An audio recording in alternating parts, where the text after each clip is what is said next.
let it be actionable. This is the only opportunity we have. This is the Ledama. only opportunity we have. Order. You know, I'd rather speak, I'd rather tell Senator you what Ledama is on my mind. Senator Ledama. Order, Senator Fernandi. I don't need your assistance to bring order to this House. Mr. Speaker. Senator Ledama, you started very well. Please, there is no side or there is no honorable senator who has made any noise. Because if you made any noise, I would have thrown them out. Kindly use parliamentary language. You are doing well so far. Proceed. Mr. Speaker, you know, the time for reckoning will come.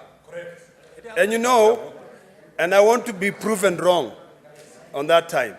This is the time for us to be able to practice what we preach. Because if we come here and we say our hospitals need medicine, we forget that the Ministry of Health has the largest share of the budget, 131 billion.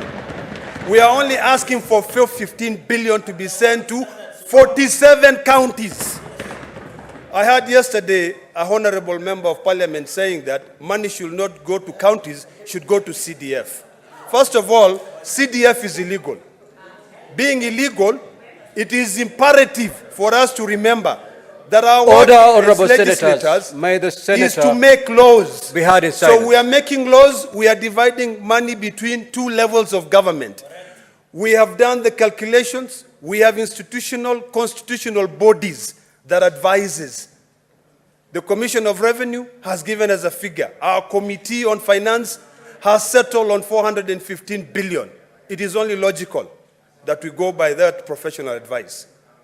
So, Mr. Speaker, I want to request my colleagues that because we will select distinguished men and women who we know will fight for devolution to be able to go to that mediation committee, please do not come back here saying that you've been compromised.